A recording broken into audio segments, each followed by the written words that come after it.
Hello everyone दोस्तों।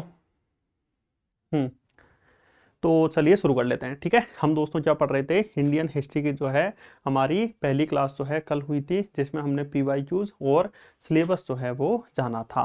अब आज से दोस्तों हम इंडियन हिस्ट्री जो है उसको अच्छे से समझेंगे और एक एक चीज़ जो है क्लास में ही याद करने की पूरी कोशिश करेंगे। ठीक है, अब इंडियन हिस्ट्री यानी भारत का इतिहास है, उसमें हम क्रम से चीज़ें पढ़ेंगे। देखिए, संकल्पना और विचार सबसे पहले पढ़ेंगे, पर उसको पढ़ने से पहले जो है हम इतिहास को एक बेसिक समझेंगे। इतिहास को जानने के कौन कौन से स्रोत है उनको जानेंगे। ठीक है, तो 1 से 2 क्लासेस जो है ये अपनी इस चीज की होगी, और उसके बाद जो है ये अपना संकल्पना और विचार जो है ये आएगा। ठीक है, संकल्पना और विचार जो है ये अपना आएगा। तो सबसे पहले आज हम जानेंगे दोस्तों इतिहास को जानने के आखिरकार कौन कौन से और क्या क्या स्रोत हो जाएंगे। ठीक है, इतिहास को जानने के कौन कौन से और क्या क्या स्रोत हो जाएंगे वो हम आज की क्लास में अच्छे से जानेंगे। चलिए दोस्तों, अब हम शुरू कर लेते हैं। ठीक है, तो सबसे पहले हम सामान्य जानकारी, फिर फैक्ट जो एग्जाम के लिए महत्वपूर्ण है, फैक्ट को क्लास में रिवीजन, और अंत में प्रश्नों की सीरीज जो है वो जैसे ही टॉपिक खत्म होगा उसके बाद हम जो है ये करेंगे। ठीक है। हम्म सबसे पहले देखिए दोस्तों, हम जो है इतिहास को पढ़ेंगे, तो इतिहास को पढ़ने से पहले हमें आखिरकार जो ये इतिहास है इसका मतलब पता होना चाहिए। इतिहास वर्ड जो है ये किससे मिलके बना है? इतिहास वर्ड जो है इति प्लस हा, ठीक है, प्लस आज से मिलके बना है। ठीक है, इतिहास किससे मिलके बना है? इति प्लस हा प्लस आज से, संस्कृत शब्द जो है इति प्लस हा प्लस आज से मिलके दोस्तों क्या बना है? इतिहास बना है। इतिहास, इति मतलब दोस्तों क्या होता है? उस समय, हा यानी जो व्यवस्थित तरीके से, और था यानी इतिहास उसे कहते हैं जिसको जो व्यवस्थित तरीके से था। ठीक है, जो व्यवस्थित तरीके से जो था उसे ही दोस्तों हम क्या कहते हैं? इतिहास कहते हैं। अब इतिहास के ऊपर भी दोस्तों अलग अलग जो इतिहासकार हुए उन्होंने इतिहास की अलग अलग परिभाषा दी, जो कि हमें इतना डिटेल में नहीं जाना है। हमें तो बस इतना जानना है, एक बेसिक इतिहास जो है ये संस्कृत शब्द इति प्लस हा प्लस आज से बना है, जिसका मतलब होता है कि उस समय मतलब जो व्यवस्थित तरीके से था वही दोस्तों क्या हो जाएगा? इतिहास हो जाएगा। अब जो इतिहास है, जैसे कल बीत गया, तो आज से 1 मिनट पहले तक का भी दोस्तों क्या है? ये पूरा इतिहास ही आ जाएगा। ठीक है, ये पूरा दोस्तों क्या हो जाएगा? इतिहास ही हो जाएगा। अब जो इतिहास हम पढ़ रहे हैं दोस्तों, ये इतिहास आखिरकार हमें पता कैसे चला कि कौन सी क्या चीजें हैं? तो यही इतिहास को जानने के दोस्तों क्या होंगे? स्रोत होंगे। यही इतिहास को जानने के दोस्तों क्या होंगे? स्रोत होंगे। क्योंकि कोई भी चीज हम पढ़ते हैं या जानते हैं तो तथ्यों के आधार पे जानते हैं, और इतिहास का अध्ययन भी दोस्तों किस आधार पे किया जाता है? तथ्यों के आधार पर किया जाता है कि आखिरकार कौन कौन से क्या क्या महत्वपूर्ण तथ्य हैं। अब एक और चीज, इतिहास जो है कौन लिखता है दोस्तों? जो सबसे पावरफुल व्यक्ति होता है वो क्या लिखता है? इतिहास लिखता है। यानी पावरफुल कोई राजा हो सकता है, ठीक है, वो कहता है कि हमारे अनुसार इतिहास लिखा जाए और हमारे अनुसार ही समय डिसाइड किया जाए। इसीलिए आपने देखा होगा कि अपने भारतीय इतिहास में बहुत से ऐसे राजा हुए जिन्होंने संवत चलाए, कहा कि हम जिस दिन राजा बन रहे हैं या हम जिस दिन हमने कह दिया उसी दिन से दोस्तों समय शुरू होगा। जैसे हम एक दो उदाहरण के माध्यम से देखते हैं। जब गर्दबिल्ल वंश के जो विक्रमादित्य थे, गर्दबिल्ल वंश के दोस्तों जो विक्रमादित्य थे, विक्रमादित्य ने, देखिए यहां पर हम इंडियन हिस्ट्री जो है ये एमपीपीएससी प्रीलिम्स के पॉइंट ऑफ व्यू से पढ़ेंगे, पर और भी एग्जाम्स के लिए इंपॉर्टेंट होगी। तो संकल्पना और विचार जो है ना उस अनुसार चीजों को पढ़ेंगे। देखिए यहां पर पाषाण काल से क्वेश्चन नहीं आते हैं, तो ज्यादातर ट्रेंड में देखा गया, नहीं तो उस टॉपिक को हम इतना फोकस नहीं करेंगे। ठीक है, हाँ, तो मैं क्या बता रहा था, गर्दबिल वंश के जो विक्रमादित्य हैं इन्होंने शकों को पराजित करके 57 ईसा पूर्व में दोस्तों क्या चलाया था? विक्रम संवत चलवाया था। पर ये ईसा पूर्व और ये समय बाद में डिसाइड किया गया है, वो मैं बाद में बताऊंगा। ठीक है, फिर उसके बाद जो गुप्त वंश के चंद्रगुप्त प्रथम हुए, चंद्रगुप्त प्रथम हुए, इन चंद्रगुप्त प्रथम ने दोस्तों गुप्त जो संवत है उसकी शुरुआत 319 ईस्वी में की थी। 319 ईस्वी में दोस्तों क्या की थी? गुप्त संवत की शुरुआत की थी। ठीक है, 57 ईसा पूर्व में जो इन्होंने चलाया था इसे कृत संवत कहा गया, और इसे आगे जाके भविष्य में ओलिकर वंश के समय में मालव संवत के नाम से जाना गया और आगे जाके 8वीं शताब्दी से विक्रम संवत के नाम से इसे जाना गया था। इसी तरह दोस्तों मक्का से मदीना जब हजरत पैगंबर मोहम्मद साहब ने यात्रा की तो उसे हिजरी संवत कहा गया, जैसे इस्लाम धर्म में हिजरी संवत चलता है। चंद्रगुप्त प्रथम ने गुप्त संवत चलाया। इसी तरह जो भी पावरफुल राजा बना उन्होंने कहा कि समय जो है हमारे अनुसार चलेगा, हम जिस दिन राजा बने हैं उसी दिन से समय चलेगा। तो इसीलिए दोस्तों समय चला और राजाओं ने भी अपने इतिहास लिखवाए थे। परंतु अंतिम रूप से दोस्तों अपने भारत पर किसने राज किया था? अंग्रेजों ने किया था। और अंग्रेजों में ही एशियाटिक सोसाइटी ऑफ बंगाल की स्थापना 1784 में की गई थी। फिर उसके बाद दोस्तों बहुत सारे अध्ययन किए गए, इतिहास में जो अभिलेख मिले, ठीक है, इतिहास में जो साहित्य मिले, ठीक है, इतिहास में दोस्तों अभिलेख, साहित्य, सिक्के, विदेशी साहित्य, ठीक है, जैन साहित्य, बौद्ध साहित्य, तो उस अनुसार जो इतिहास है उसका क्रमबद्ध रूप से अध्ययन किया गया और क्रमबद्ध रूप से इतिहास लिखा गया। अब इतिहास जब अंग्रेजों ने लिखा तो फिर इतिहास जो है ये डिसाइड किया गया कि समय कहां से डिसाइड करें। अब गुप्त संवत होता तो राजाओं के नाम से हो जाता, राजा जब बने, परंतु अंग्रेजों में ईसा मसीह होते हैं तो उन्होंने कहा कि ईसा मसीह जो है ना, ईसा मसीह का जिस दिन जन्म हुआ उसे हम मानेंगे 0।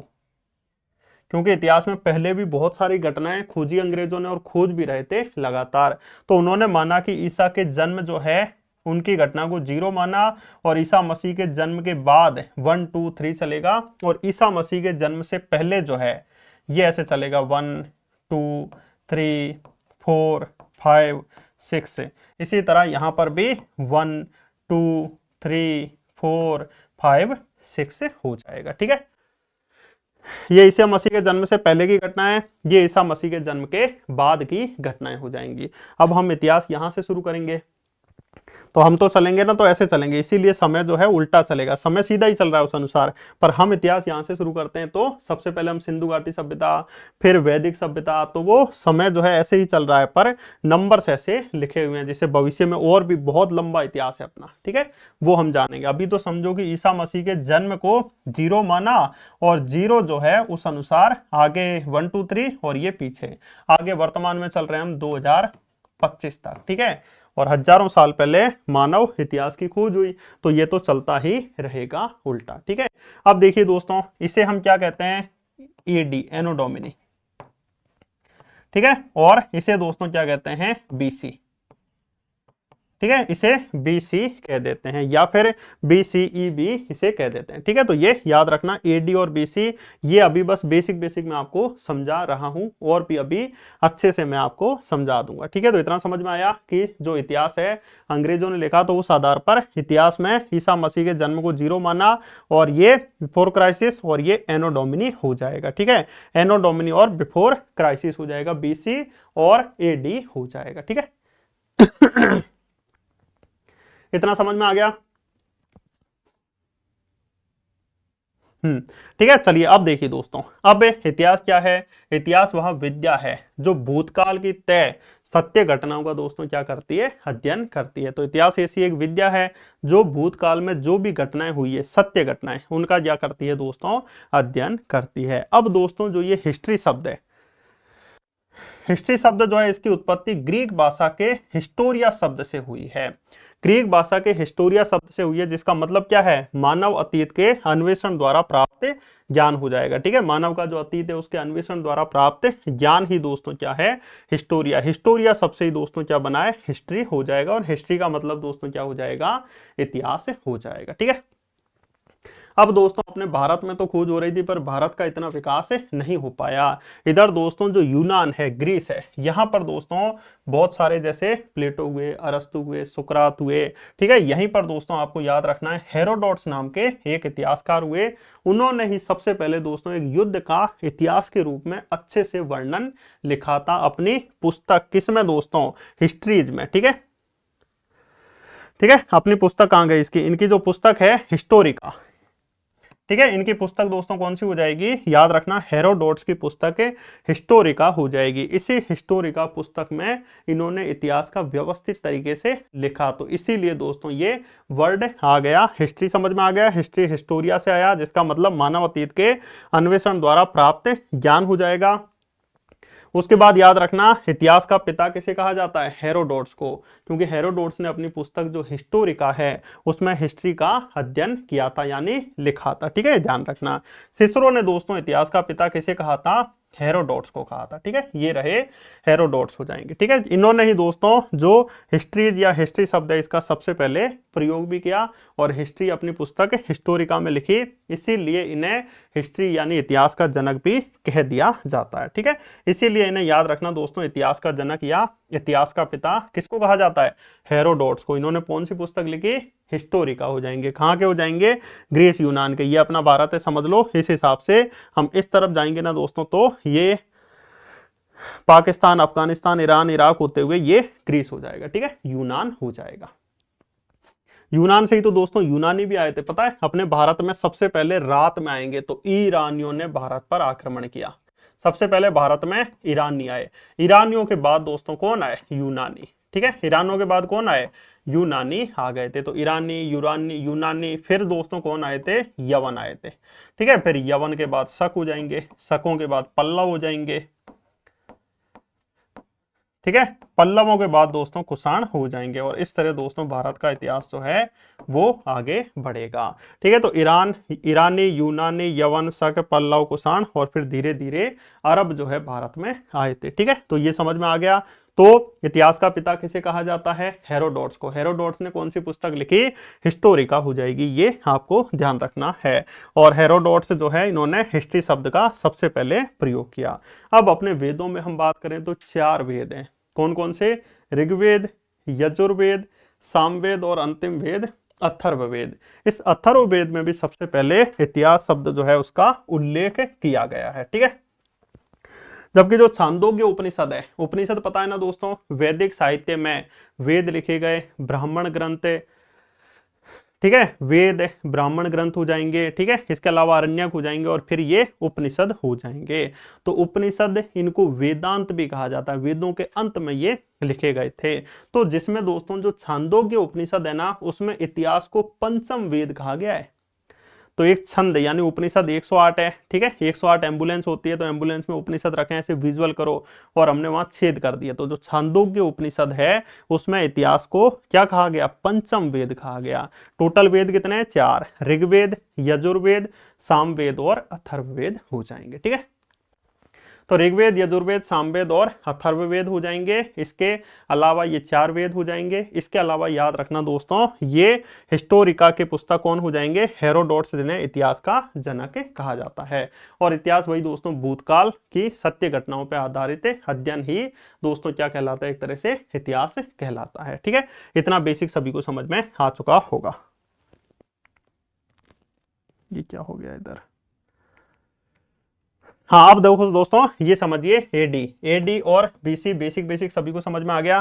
तो ईसा का जो जन्म हुआ है, ठीक है, ईसा का जो जन्म हुआ है उसे हमने क्या माना दोस्तों, 0 हो जाएगा। ईसा के जन्म को 0, और ईसा के जन्म के बाद की घटना है।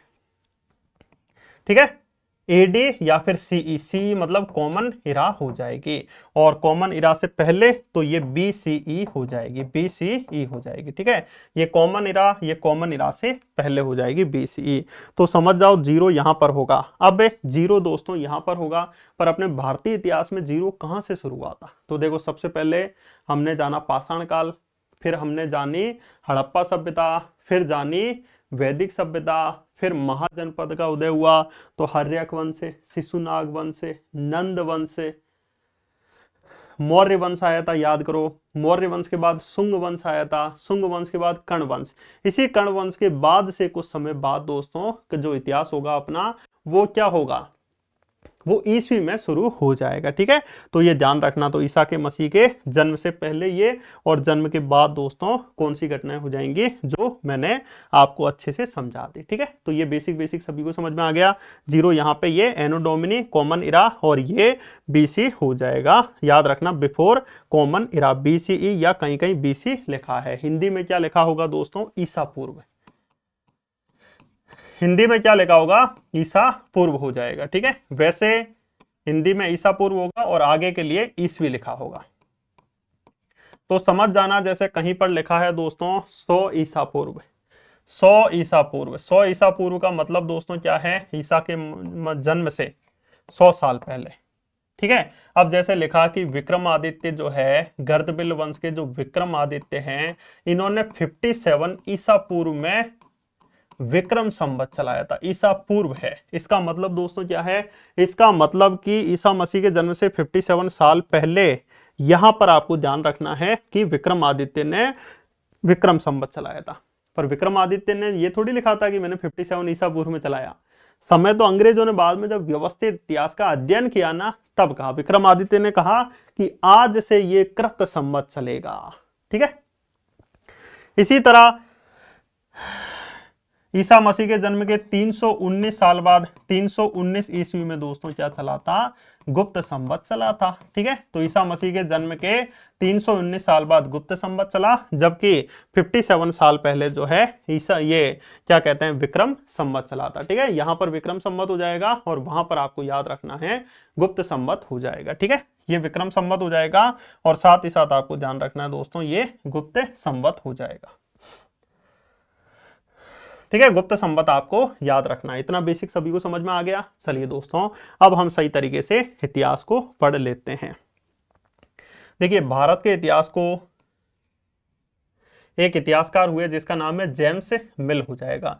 जेम्स मिल ने अपनी पुस्तक history of British India, James मिल ने अपनी पुस्तक जो है हिस्ट्री ऑफ ब्रिटिश इंडिया जो है, उसमें इतिहास को 3 भागों में बांटा, प्राचीन, मध्यकालीन और आधुनिक इतिहास हो जाएगा। ठीक है, प्राचीन इतिहास, मध्यकालीन और आधुनिक इतिहास हो जाएगा। कौन, ऐसे विजुअल करो कि जेम्स को मिल गई, क्या मिल गई, पूरी ब्रिटिश इंडिया की हिस्ट्री मिल गई। तो जेम्स मिल, जेम्स को मिल गई, तो जेम्स मिल ने ये हिस्ट्री ऑफ ब्रिटिश इंडिया में भारत के इतिहास को 3 भागों में बांटा।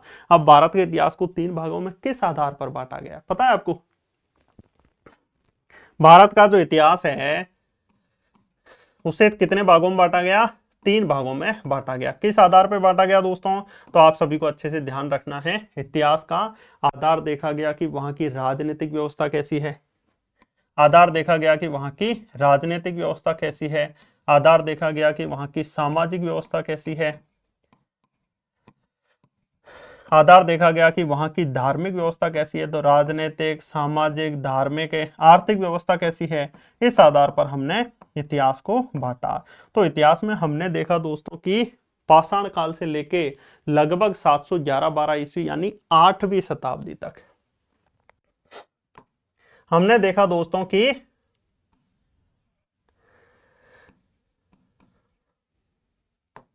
हमने देखा कि जो पाषाण काल है, पत्थरों का काल है, पाषाण काल से लेके लगभग दोस्तों 8वीं शताब्दी तक, 8वीं शताब्दी तक हमने सामाजिक, आर्थिक, धार्मिक और राजनीतिक व्यवस्था जो है उसमें ज्यादातर दोस्तों हमने क्या देखा कि हिंदू संस्कृति का प्रभाव देखा था। ठीक है, यानी हिंदू संस्कृति का प्रभाव देखा, और हिंदू संस्कृति अपनी बहुत प्राचीन थी तो उसे प्राचीन इतिहास कह दिया गया। ठीक है, फिर आगे जाके दोस्तों क्या हुआ, मध्यकालीन इतिहास, फिर आगे जाके दोस्तों क्या हुआ, मध्यकालीन इतिहास हो जाएगा, क्योंकि उसमें भी दोस्तों सामाजिक, आर्थिक, धार्मिक जो व्यवस्था है उसमें हमें चेंजेस देखने को मिले।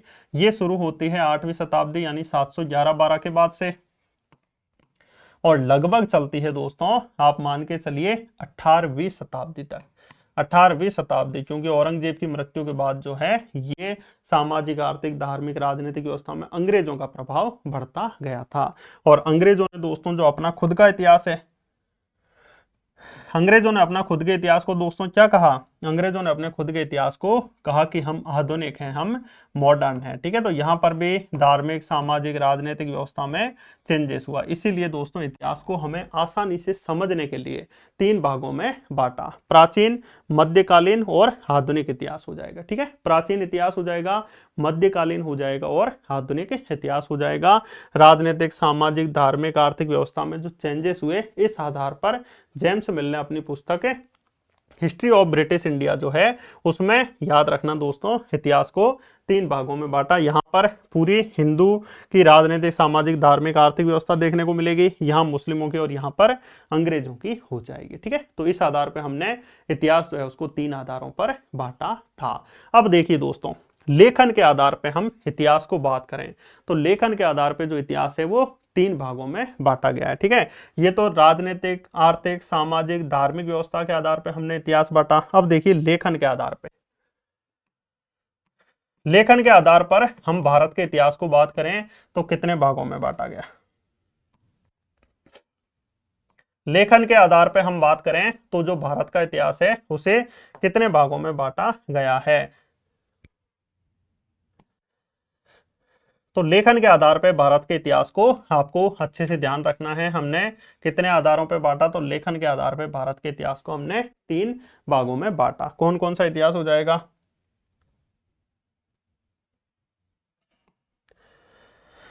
तो सबसे पहले देखिए दोस्तों, प्राग ऐतिहासिक काल हो जाएगा। क्या हो जाएगा दोस्तों, प्राग ऐतिहासिक काल हो जाएगा।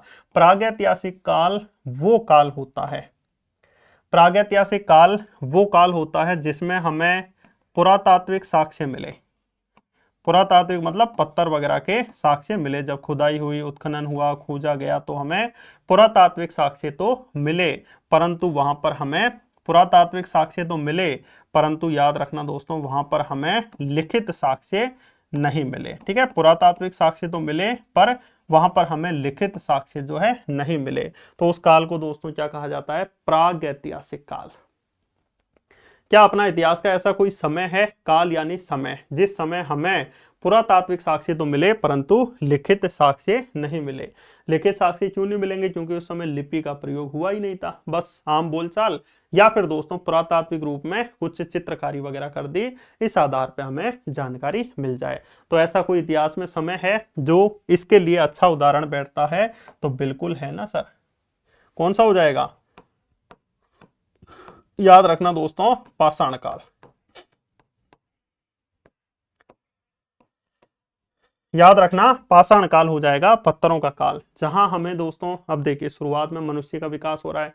मनुष्य दोस्तों जीवन यापन शिकार करके कर रहा है, फल फ्रूट वगैरह खा के कर रहा है। तो उस समय दोस्तों सामाजिक व्यवस्था नहीं बनी थी। सामाजिक व्यवस्था जब उस समय नहीं बनी थी तो आप स्वयं ही बताइए क्या वहां पे लिपि का विकास होगा। लिपि तो वो जानते ही नहीं थे क्या होती है। हाँ, बस बैठे रहते थे। अब बैठे रहते थे तो उन्होंने कहा बैठे बैठे क्या करें, घर वाले में लोग गए शिकार करने, कुछ जीवन यापन करने, तो बैठे बैठे वो चित्र बना देते थे। तो धीरे धीरे चित्रकला का विकास हुआ।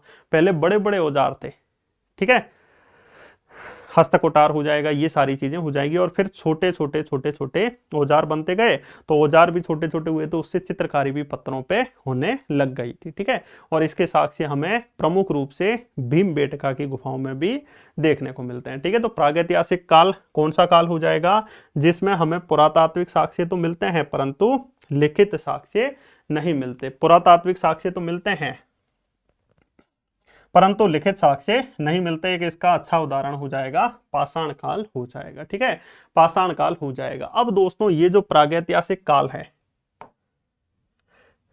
इस प्रागैतिहासिक काल का जनक दोस्तों पता है किसे कहा जाता है, रॉबर्ट ब्रुसफुट को कहा जाता है। किसको कहा जाता है, रॉबर्ट ब्रुसफुट को कहा जाता है। क्यों, क्योंकि रॉबर्ट ब्रुसफुट ने 1863 में, कब दोस्तों, 1863 में तमिलनाडु के पल्लवरम में, तमिलनाडु के पल्लवरम में एक हस्त कुठार, सबसे पहले हाथ वाली जो कुल्हाड़ी होती है ना, वो खोजी थी। इसीलिए प्रागैतिहासिक काल का जनक किसे कहा जाता है, रॉबर्ट ब्रुसफुट को।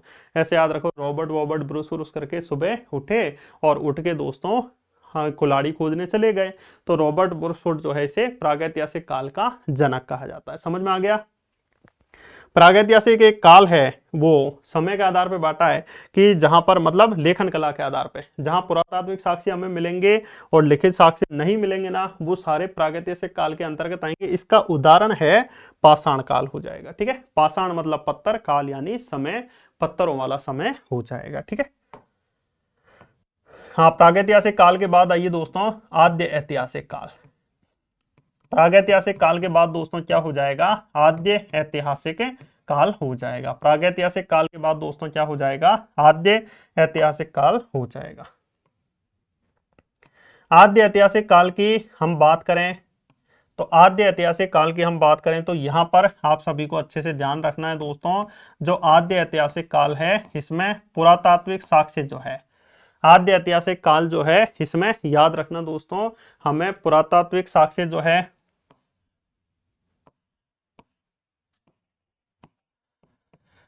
पुरातात्विक साक्ष्य भी मिले हैं और साथ ही साथ दोस्तों लिखित साक्ष्य भी मिले हैं। ठीक है, तो जो आद्य ऐतिहासिक काल है इसमें याद रखना लिखित साक्ष्य उपलब्ध है।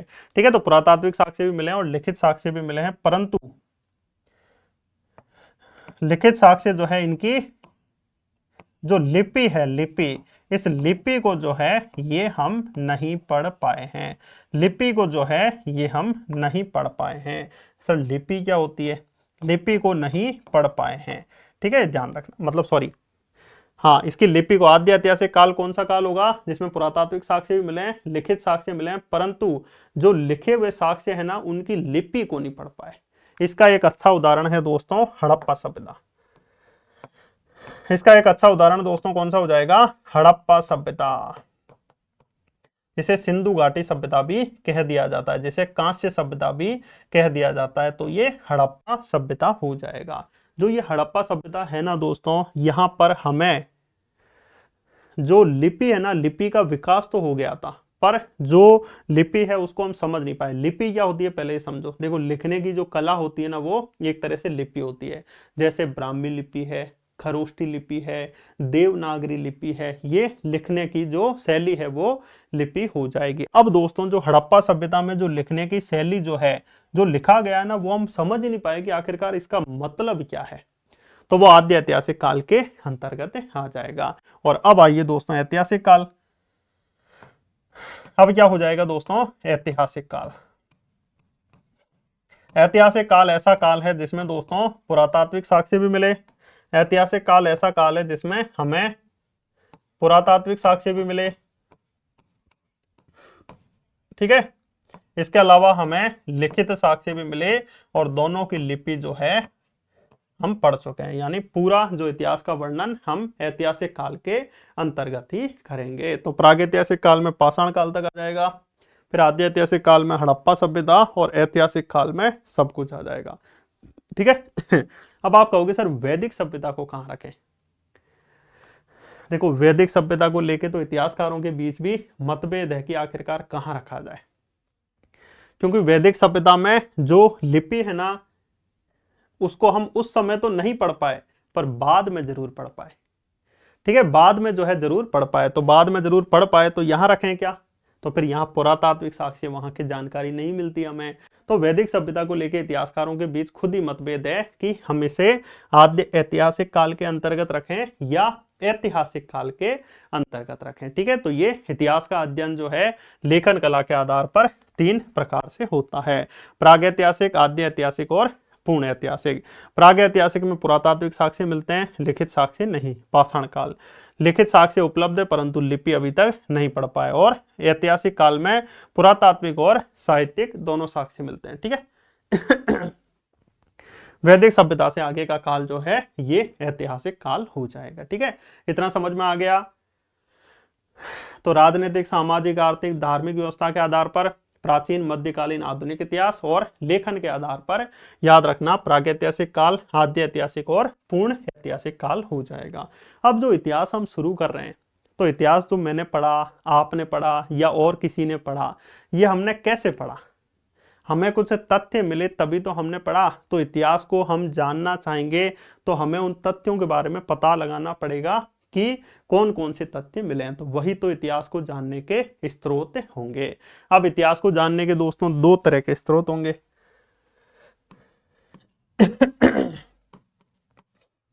इतिहास को जानने के दोस्तों 2 तरह के स्रोत हो जाएंगे।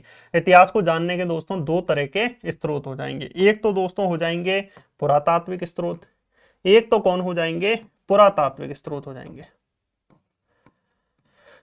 एक कौन से हो जाएंगे दोस्तों, पुरातात्विक स्रोत हो जाएंगे। दूसरे आपको याद रखना है दोस्तों साहित्यिक स्रोत हो जाएंगे। ठीक है, एक तो पुरातात्विक स्रोत हो जाएंगे और दूसरे आप सभी को अच्छे से ध्यान रखना है साहित्यिक स्रोत हो जाएंगे। तो एक तो दोस्तों पुरातात्विक स्रोत हो जाएंगे और दूसरे साहित्यिक स्रोत हो जाएंगे। अब देखिए दोस्तों, जो ये पुरातात्विक स्रोत है ये हो जाएंगे और साहित्यिक स्रोत जो है ये हो जाएंगे। अब पुरातात्विक स्रोतों में कौन से आएंगे? तो पुरातात्विक चीजें जैसे अभिलेख हो जाएंगे। हालांकि अभिलेखों पर लिखा गया पर वो साहित्य के रूप में नहीं लिखा गया। ठीक है, अभिलेख हो जाएंगे। अभिलेखों में दोस्तों आपको याद रखना है गुफा लेख हो जाएंगे, स्तंभ लेख हो जाएंगे, ये सारे अभिलेख हो जाएंगे। इसके अलावा मंदिर हो जाएंगे, इसके अलावा सिक्के हो जाएंगे, इसके अलावा मैं बोल रहा हूँ मूर्तियां हो जाएंगी, मोहरें हो जाएंगी, ये सब भवन हो जाएंगे। ठीक है, ये नालियां वगैरह हो जाएंगे, नगर हो जाएंगे, ये सब पुरातात्विक स्रोतों में आते हैं। अब साहित्यिक स्रोतों में अलग अलग तरह के साहित्य स्रोत होंगे, जैसे धार्मिक साहित्य। धार्मिक साहित्य में हिंदू धर्म से संबंधित, जैन धर्म, बौद्ध धर्म, ईसाई धर्म से संबंधित साहित्य हो जाएंगे। लौकिक साहित्य हो जाएंगे, जिसमें धर्म के अलावा राजनीतिक और सारी चीजों के बारे में बताया गया, जैसे कौटिल्य का अर्थशास्त्र हो जाएगा। ठीक है, कौटिल्य का अर्थशास्त्र हो जाएगा। ठीक है, राजशेखर की कर्पूर मंजरी, काव्य मीमांसा, विद्यासाल बंजिका वगैरह हो जाएगी। कभी बाण भट्ट की हर्षचरित कादम्बरी वो इसमें आएगी। और फिर उसके बाद विदेशी साहित्य। विदेशी साहित्यों में भी हम पढ़ेंगे यूनानी साहित्य। ठीक है, हम पढ़ेंगे दोस्तों क्या कहते हैं बौद्ध साहित्य, सॉरी बौद्ध साहित्य क्या, यूनानी जो इतिहासकार है साहित्यकार वो हो जाएंगे। बौद्ध साहित्यकार जो आए थे ना, जैसे बुद्ध क्या चीन साहित्यकार जो आए थे वो, और अरबी यात्री हो जाएंगे। तो वो हम विदेशी यात्रियों के विवरण में पढ़ेंगे। तो इतिहास को जानने के स्रोत एक पुरातात्विक हो जाएगा और दूसरा साहित्यिक हो जाएगा। पुरातात्विक में अभिलेख, स्मारक, भवन, मंदिर, सिक्के, मूर्तियां, चित्रकला, मोहर हो जाएंगे। ठीक है, साहित्यिक स्रोतों में हम क्या क्या जानेंगे? धार्मिक साहित्य जिसमें ब्राह्मण, बौद्ध, जैन साहित्य। लौकिक साहित्य में ये पूरी घटनाएं आ जाएंगी। और विदेशी यात्रियों के विवरण में यूनानी लेखक, चीनी यात्री और अरबी यात्री हमें देखने को मिलेंगे। ठीक है, इतना बेसिक सभी को समझ में आ गया। आगे बढ़ें। ठीक है, चलिए ग्रेट, बहुत अच्छा। अब हम दोस्तों क्या पढ़ेंगे? सबसे पहले पुरातात्विक स्रोत है। पुरातात्विक स्रोतों में दोस्तों सबसे पहले हम जानेंगे किसके बारे में? अभिलेखों के बारे में। किसके बारे में? अभिलेख। अभिलेख दोस्तों होते क्या है? अभिलेख मान लीजिए दोस्तों कोई भी दीवार या कोई भी चट्टान या कोई भी जो चीज मिली उस पे, वहां पे पत्थर एक मिला, पत्थर को कारीगरों ने दोस्तों चिकना किया और चिकना करके राजा ने जो भी आदेश दिया वो अभिलेख में लिखवा दिया। वो क्या करवा दिया दोस्तों? अभिलेख में लिखवा दिया। ठीक है, यानी उस पत्थर पे लिखवा दिए। तो ये क्या हो जाएंगे दोस्तों? अभिलेख हो जाएंगे। यानी कोई भी दोस्तों चट्टान जो है, पत्थर जो है, उस पे साफ सफाई करवाई, चिकना करवाया और अपनी तरफ से जो है ये लिखवा दिया। लिखवा दिया मतलब लिपि का विकास हो गया। मतलब लिपि का विकास तो हो गया था, पर लिपि को अब हम आगे पढ़ भी पाएंगे। तो अभिलेखों में दोस्तों आपको याद रखना, भाषा अलग होती है, लिपि अलग होती है। ठीक है, भाषा जैसे अपनी हिंदी भाषा है, पर लिपि लिखने की शैली देवनागरी है। ठीक है, तो ये ध्यान रखना। अब अभिलेख समझ गए? किसी भी एक चट्टान पे, किसी भी एक चट्टान पे हमने कोई भी चीज जो है ये लिखवा दी, ये लिखवा दी, तो दोस्तों ये क्या हो जाएगी? ये अभिलेख हो जाएगी। ठीक है, अभिलेख, अब देखिए अभिलेख अलग अलग तरह के होते हैं। जैसे गुहा लेख हो जाएंगे, गुफाओं में दोस्तों लिखवा दिया। स्तंभ लेख हो जाएंगे, स्तंभ पे दोस्तों क्या कर दिया? लिखवा दिया। ठीक है, गुफाओं में लिखवा दिया, स्तंभों पे लिखवा दिया, कोई चट्टान पे जो है ये लिखवा दिया। तो ये सारे अभिलेख के रूप में आ जाएंगे। अब जैसे मान लीजिए अब कोई भी राजा है, ये लिखवाते दोस्तों क्यों थे? अलग अलग तरह से हो जाएगा।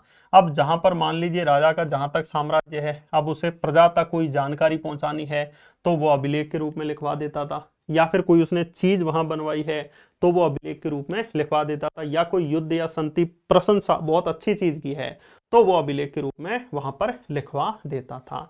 इसके अलावा प्रशस्ति के रूप में भी लिखवाए गए। अब जैसे राजाओं के दरबारी कवि हुए, उन्होंने राजा की प्रशंसा के रूप में भी पत्थरों पर लेख लिख दिए, जिसे हम प्रशस्ति कह देते हैं। इसका अच्छा उदाहरण है समुद्रगुप्त की प्रयाग में जो स्तंभ लेख है ना, वहां पे प्रशस्ति के रूप में लिखा गया।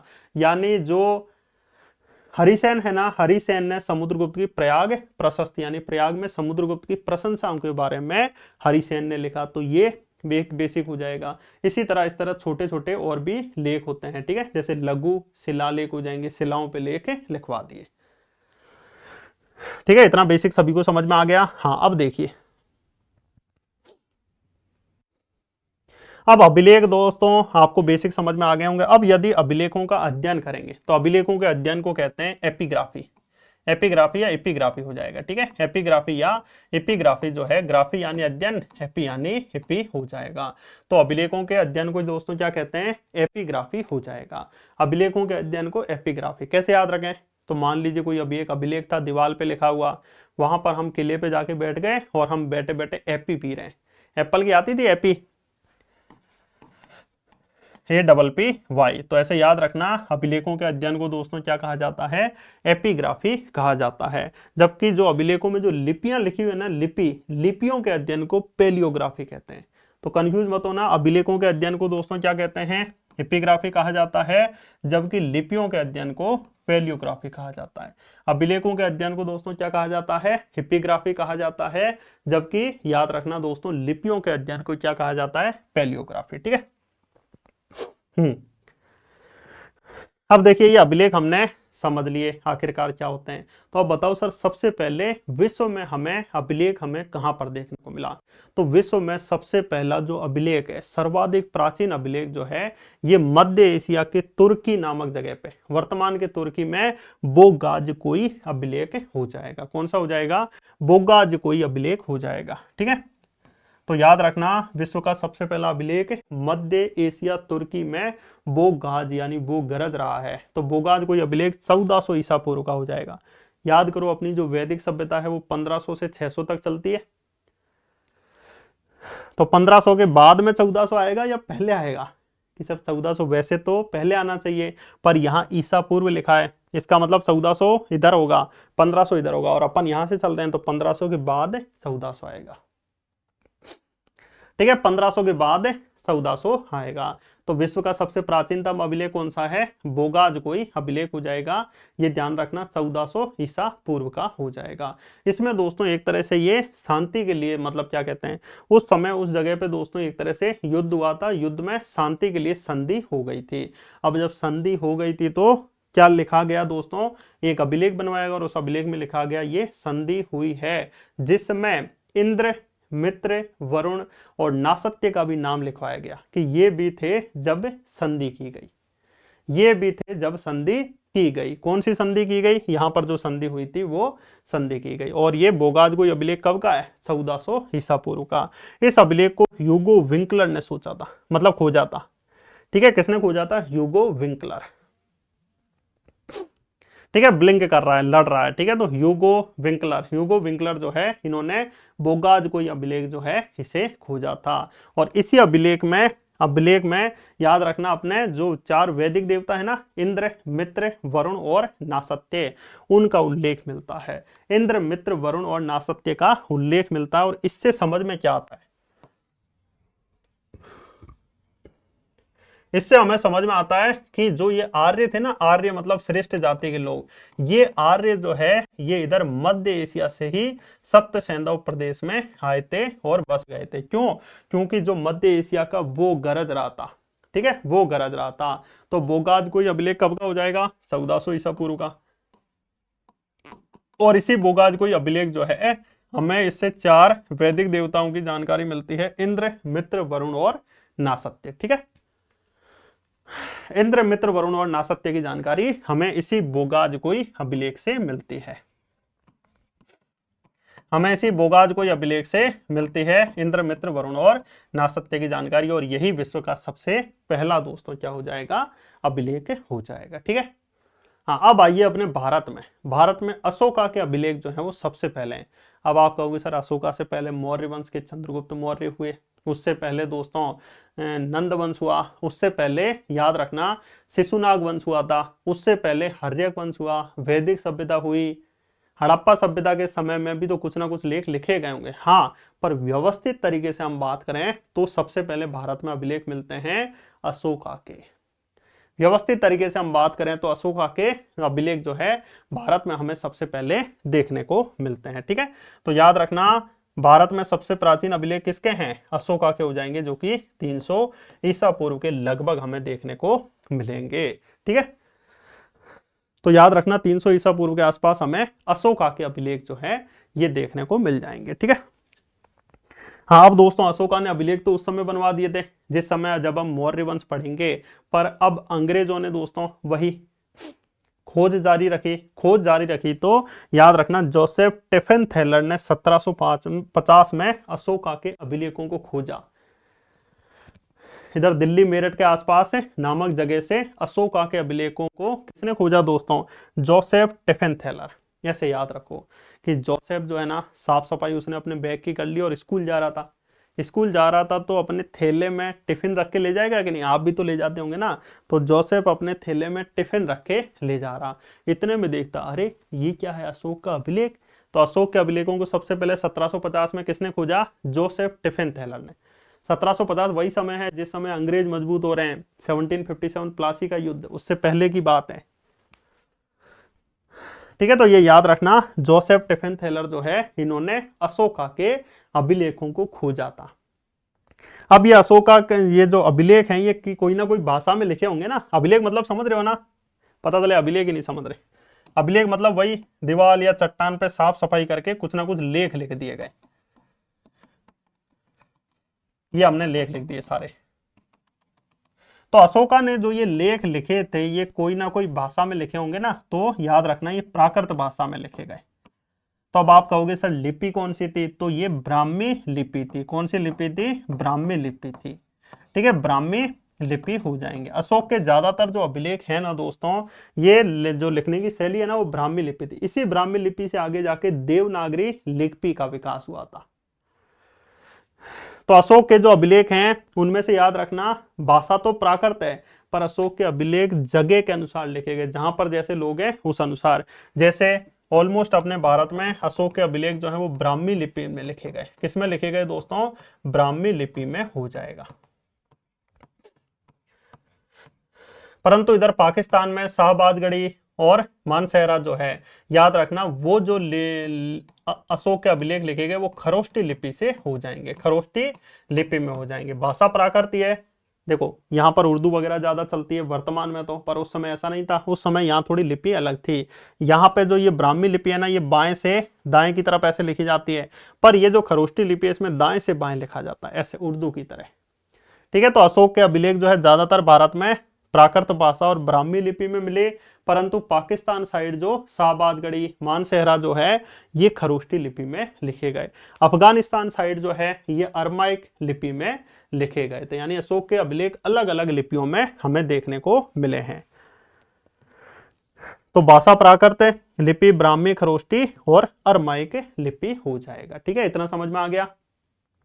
खोजा किसने था अशोका के अभिलेखों को, टिफिन थैलर ने, याद रखना। जबकि सबसे पहले पढ़ा किसने, तो ब्राह्मी लिपि को पढ़ा था जेम्स प्रिंसेप ने। किसने पढ़ा था, 1837 में सबसे पहले जेम्स। अब जेम्स साहब प्रिंसेस जो है वो बड़ी बड़ी जेम्स रख लाए और कहा कि अरे इसको तो मैं पढ़ूंगा ब्राह्मी लिपि को। तो पढ़ा किसने, जेम्स प्रिंसेप ने। जबकि खोजा किसने, टिफिन थैलर ने हो जाएगा। तो जोसेफ टिफिन थैलर ने सबसे पहले खोजा, जबकि पढ़ा किसने, जेम्स प्रिंसेप ने। क्या देखो खोज तो चुके हैं अपन हड़प्पा सभ्यता के जो लिपि है। लिपि क्या है दोस्तों, जो हड़प्पा सभ्यता है, पर हड़प्पा सभ्यता की लिपि को अभी तक पढ़ा जा चुका है, नहीं पढ़ा जा चुका। ठीक है, इसी तरह याद रखना अशोक के अभिलेखों की लिपि को तो जेम्स प्रिंसेप ने 1837 में ही पढ़ लिया था। ठीक है, तो ये याद रखना विश्व का सबसे प्राचीनतम अभिलेख बोगाजगोई 1400 ईसा पूर्व का, तुर्की के पास है। इसको खोजा किसने, ह्यूगो विंकलर ने। इसमें 4 वैदिक देवताओं किसकी जानकारी मिलती है, इंद्र, मित्र, वरुण और नासत्य की जानकारी मिलती है। और अशोका के अभिलेख याद रखना जेम्स प्रिंसेप ने खोजे गए सबसे प्राचीनतम अभिलेख हमें देखने को मिल जाएंगे। ठीक है, हाँ अब देखिए दोस्तों भारत के प्रमुख अभिलेख। सबसे पहला हाथी गुम्फा अभिलेख। सबसे पहला दोस्तों कौन सा हो जाएगा, इधर उड़ीसा में आपको याद रखना है हाथी गुम्फा अभिलेख हो जाएगा। ये जो हाथी गुम्फा अभिलेख है ये चेदी वंश के एक खारवेल नामक शासक थे। कौन थे दोस्तों, खारवेल। खारवेल नामक शासक का ये हाथी गुम्फा अभिलेख हो जाएगा। ये प्राकृत भाषा और जो अभिलेख लिखा गया है ब्राह्मी लिपि में लिखा गया। ये तिथि रहित अभिलेख है, यानी इसमें तिथि वगैरह इस अभिलेख में नहीं लिखी गई है। और किसका हो जाएगा? खारवेल। ऐसे याद रखो दोस्तों, इधर उड़ीसा में उड़ के गए तो इन्होंने कहा पानी यार बहुत ज्यादा खारा है, ठीक है, हाथियों को लाओ, वो कुछ करेंगे, हाथी गुफा में बैठे हैं। तो खारवेल का, चेदी वंश के शासक खारवेल का हाथी गुम्फा अभिलेख हो जाएगा, जो कि लिपि रहित अभिलेख है और प्राकृत भाषा और ब्राह्मी लिपि में लिखा गया। और जो अपना नाम है ना भारतवर्ष से, तो इसमें भारतवर्ष का उल्लेख किया गया है। इसमें भारतवर्ष का दोस्तों क्या किया गया है? उल्लेख किया गया है। किसमें? तो आपको याद रखना है, शासनकाल की सर्वप्रथम भारतवर्ष की जानकारी हमें जानकारी मिलती है। अब भारतवर्ष हम देखें तो देखिए, अपना ये भारत है। भारतीय संविधान यदि आप पढ़ोगे, भारतीय संविधान का भाग 1, भारतीय संविधान का भाग 1 उसका आर्टिकल 1 क्या कहता है दोस्तों? अपने भारत के 2 नाम दे रखे हैं, भारत अर्थात इंडिया, राज्यों का क्या होगा? संघ होगा। तो भारत के 2 नाम है, भारत अर्थात इंडिया जो है ये राज्यों का संघ होगा। और इसी भारतवर्ष का सर्वप्रथम उल्लेख हमें किस अभिलेख में मिलता है? तो खारवेल के हाथी गुम्फा अभिलेख में हमें सबसे पहले भारतवर्ष का उल्लेख हमें देखने को मिलता है। अब अपने भारत का नाम भारत पता है ना दोस्तों, कैसे पड़ा? इसके बारे में अभी अलग अलग चीजें कहते हैं, वो भी हम डिटेल में बाद में जानेंगे। अभी बस समझ लो कि जब आर्य दोस्तों आए थे यहां पर, ठीक है, तो बहुत सारे कबीलों के रूप में बटे थे। तो जब ऋग्वेद का हमने 7वां मंडल पढ़ा, तो ऋग्वेद के 7वें मंडल में हमें एक कबीला मिला, भरत कबीला। भरत कबीले के राजा सुदास थे और अन्य 10 कबीलों और भरत कबीलों के मध्य दोस्तों एक युद्ध हुआ था, जिसका उल्लेख 7वें मंडल में बताया गया है, 10 राज्य युद्ध। इसमें भरत कबीले ने उन सभी को हरा दिया था, ठीक है। तो इसी भरत कबीले के नाम पे अपना भारत पड़ा, ऐसा कुछ इतिहासकार कहते हैं। इसके अलावा कुछ इतिहासकार कहते हैं कि राजा दुष्यंत और शकुंतला के पुत्र जो भरत थे उनके नाम पे भरत पड़ा। कुछ कहते हैं राम भगवान के भाई भरत थे, उनके नाम पे अपने भरत का नाम भारत पड़ा, ठीक है। इसके अलावा कहते हैं कि जैनों में जो सबसे पहले जैन संत हुए थे, ठीक है, 24वें तीर्थंकर महावीर स्वामी थे सबसे पहले, ऋषभ देव के पुत्र का नाम भरत था, इसीलिए इस क्षेत्र का नाम दोस्तों क्या पड़ा? भारत पड़ा। इस क्षेत्र के क्या क्या नाम हैं, जम्बूद्वीप क्या क्या है, वो सब हम अभी बाद में जानेंगे। अभी हाल फिलहाल आप इतना समझो, समझ गए? तो खारवेल का हाथी गुम्फा अभिलेख, जिसमें सर्वप्रथम भारतवर्ष का प्रयोग किया गया, प्राकृत भाषा और ब्राह्मी लिपि में हो जाएगा, ठीक है। तो ये याद रखना, हाथी गुम्फा अभिलेख तिथि रहित है कहां पर? उड़ीसा में उदयगिरी की पहाड़ियों में, कलिंग नरेश खारवेल का। अब उसके बाद देखिए रुद्र दमन का जूनागढ़ अभिलेख। रुद्र दमन का गिरनार नामक जगह पे ये एक अभिलेख हो जाएगा, जिसका नाम है जूनागढ़ नामक जगह पे अभिलेख हो जाएगा ये, जिसका नाम गिरनार या जूनागढ़ का अभिलेख हो जाएगा। तो किसका हो जाएगा? रुद्र दमन का जूनागढ़ अभिलेख हो जाएगा। इसलिए रुद्र दमन कौन था पहले तो ये जानिए। देखिए शकों ने अपने भारत पे शासन किया, शकों की बहुत सारी शाखाएं थी, जिसमें से एक शाखा थी कार्दमक शाखा। ये अपने मध्य प्रदेश के उज्जैन साइड शासन भी करती थी। इसी कार्दमक शाखा के शासक थे रुद्रसेन, ठीक है, सॉरी रुद्रदमन, ठीक है। इसी कार्दमक शाखा के शासक कौन हो जाएंगे? रुद्रदमन हो जाएंगे। इसी रुद्रदमन ने गुजरात के गिरनार में एक अभिलेख बनवाया, जिसका नाम क्या है? जूनागढ़ अभिलेख या गिरनार अभिलेख हो जाएगा। अब इसी अभिलेख में याद रखना दोस्तों, रुद्रदमन जो है इनकी विजय गाथाओं का उल्लेख मिलता है, इनके साम्राज्य विस्तार का उल्लेख मिलता है, इसने सुदर्शन झील का पुनर्निर्माण करवाया था, इसका भी उल्लेख हमें मिलता है। और इससे पहले के जो अभिलेख हैं वो किस भाषा में लिखे गए थे? प्राकृत में। पर ये जो रुद्र दमन का जूनागढ़ अभिलेख है, सबसे पहला अभिलेख है जो संस्कृत भाषा में लिखा गया। किस भाषा में लिखा गया दोस्तों? संस्कृत भाषा में ये रुद्र दमन का जूनागढ़ अभिलेख जो है ये लिखा गया, ठीक है। तो हाथी गुम्फा अभिलेख उड़ीसा में खारवेल का, रुद्र दमन का जूनागढ़ अभिलेख हो जाएगा ये, ध्यान रखना, जिसमें सबसे पहले शुद्ध संस्कृत भाषा का प्रयोग किया गया है, ठीक है। तो रुद्र दमन का जूनागढ़ या गिरनार अभिलेख हो जाएगा, जिसमें संस्कृत में लिखित प्रथम व सबसे बड़ा अभिलेख हो जाएगा। इसमें सुदर्शन झील का भी रुद्र दमन ने पुनर्निर्माण करवाया था। ठीक है, ये ध्यान रखना। अब आइए नासिक, महाराष्ट्र में नासिक अभिलेख हो जाएगा। सातवाहन वंश के जो शासक थे ना, गौतमी पुत्र सतकर्णी, उनकी जो माता जी थी गौतमी बलश्री, उन्होंने लिखवाया था। ठीक है, कौन सा हो जाएगा दोस्तों? नासिक अभिलेख हो जाएगा। ठीक है, नासिक अभिलेख हो जाएगा, जिसमें गौतमी, देखो सातवाहन वंश के पावरफुल शासक थे गौतमी पुत्र सतकर्णी। गौतमी पुत्र सतकर्णी जो है, उसके जो पुत्र था, सॉरी, गौतमी पुत्र सतकर्णी जो है ना, उनकी जो माता जी थी गौतमी, ठीक है, उन्होंने ये अभिलेख लिखवाया था और इसमें सातवाहन वंश के शासकों की जानकारी दी गई। इसमें बताया गया गौतमी पुत्र सतकर्णी ने तीनों घाटों का, इस गौतमी पुत्र सतकर्णी के घोड़ों ने तीनों घाटों का दोस्तों पानी पिया है। तो ये नासिक अभिलेख हो जाएगा, जो कि आपको याद रखना है गौतमी बलश्री का हो जाएगा, जो कि गौतमी पुत्र सतकर्णी की माता जी हो जाएंगी। अब देखिए नानाघाट अभिलेख हो जाएगा, नागनिका का सतकर्णी प्रथम की जानकारी ये इससे हमें मिलती है। तो नासिक अभिलेख हो जाएगा नानाघाट, ऐसे याद रखो, नाना के आम गए घूमने घाट पे। तो नानाघाट अभिलेख जो है ये भी सातवाहनों से संबंधित है। सतकर्णी प्रथम की जो वाइफ है ना नागनिका, उन्होंने नानाघाट अभिलेख लिखा। नागनिका नानाघाट, नागनिका नानाघाट। ठीक है, इतना समझ में आ गया। तो खारवेल का कौन सा था? हाथी गुम्फा अभिलेख। इससे हमें क्या जानकारी मिलती है? भारतवर्ष का प्रयोग सबसे पहले किया गया। इसके अलावा रुद्रदमन के जूनागढ़ अभिलेख में शुद्ध संस्कृत भाषा में सबसे पहले यह अभिलेख लिखा गया, अभी तक प्राकृत भाषा में लिखे जा रहे थे। नासिक अभिलेख इसका हो जाएगा गौतमी बलश्री का। ठीक है, और गौतमी पुत्र सतकर्णी की विजय गाथाओं का उल्लेख है। नानाघाट अभिलेख नाना नागनिका का हो जाएगा। और ये जो नानाघाट अभिलेख है, इसमें आपको याद रखना है, ये जो नानाघाट अभिलेख है, इसमें आप सभी को ध्यान रखना है दोस्तों, इंपॉर्टेंट की जो अपना गौतमी बलश्री है, सॉरी कहां गया, नागनिका जो है इन्होंने लिखा है और ये सतकर्णी प्रथम की जानकारी देता है। अब आइए दोस्तों प्रयाग स्तंभ लेख। ठीक है, ये जूनागढ़ यहां कहां से आ गया, इसको हटा दो।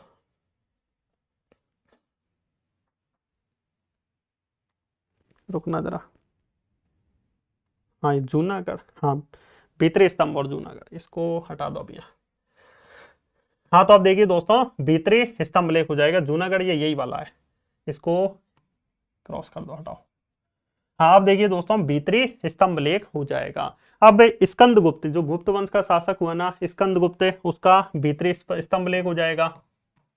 ठीक है, ये जो गुप्त वंश का शासक स्कंदगुप्त है ना दोस्तों, इसका एक तो भीतरी स्तंभ लेख होगा और एक जूनागढ़ नामक जगह पे स्कंदगुप्त का भी अभिलेख है। याद रखना, स्कंदगुप्त का भी अभिलेख हो जाएगा। अशोका का भी अभिलेख है यहाँ जूनागढ़ नामक जगह पे, ध्यान रखना, जब हम अशोका पढ़ेंगे तो मैं आपको बताऊंगा। ठीक है, तो स्कंदगुप्त का भीतरी स्तंभ लेख हो जाएगा। इसके अलावा याद रखना स्कंदगुप्त का जूनागढ़ अभिलेख जो है ये हो जाएगा। ठीक है, जूनागढ़ में अभिलेख हो जाएगा। अब आइए प्रयाग स्तंभ लेख, बहुत इंपॉर्टेंट है। यहां पर देखो स्तंभ मिले हैं लेख के रूप में, और ये जो प्रयाग है इसमें गुप्त वंश के शासक समुद्रगुप्त जो है ना, इनकी विजय गाथाओं का उल्लेख हमें मिलता है कि समुद्रगुप्त ने जो है इन्होंने दक्षिण भारत तक विजय प्राप्त की थी। ये हमें प्रयाग में हरिसेन ने क्या की? प्रशंसा की। तो हरि का नाम लिया और समुद्रगुप्त की प्रशंसा की, तो एक प्रशस्ति के रूप में ये प्रयाग स्तंभ लेख हमें देखने को मिलेगा। किससे रिलेटेड है? समुद्रगुप्त से रिलेटेड है। किसने लिखा? हरिसेन ने। ठीक है, प्रशंसा के रूप में, प्रशस्ति के रूप में लिखा है। ठीक है, तो ये देख लीजिए समुद्रगुप्त का प्रयाग स्तंभ प्रशस्ति लेख हो जाएगा। इसमें इनकी विजय गाथाओं का उल्लेख किया गया, किसने? हरिसेन ने किया। ठीक है, और नासिक और नानाघाट अभिलेख कहां पर है? याद रखना महाराष्ट्र में। अब आइए कर्नाटक में ऐहोल अभिलेख। कर्नाटक में दोस्तों कौन सा अभिलेख हो जाएगा? ऐहोल अभिलेख हो जाएगा। समय दोस्तों उस समय का है जिस समय गुप्त वंश कमजोर पड़ चुका था और इधर दक्षिण भारत साइड वाकाटक भी कमजोर पड़ चुके थे, और वाकाटकों के बाद आ गए थे यहाँ बादामी या वातापी के चालुक्य। कौन आ गए थे दोस्तों? बादामी या वातापी के चालुक्य हो जाएंगे। बादामी या वातापी के चालुक्य जो है वो आ गए थे। अब दोस्तों ये जो बादामी या वातापी के चालुक्य हैं, अब दोस्तों जो ये बादामी या वातापी के चालुक्य जो हैं, बादामी या वातापी के चालुक्य वंश का एक शासक हुआ जिसका नाम है पुलकेशिन द्वितीय। क्या नाम है दोस्तों? पुलकेशिन, विजुअल करो, पुल बना दिया, पुलकेशिन द्वितीय है, और इधर वर्धन वंश के शासक हर्षवर्धन जो है वो शासन कर रहे हैं।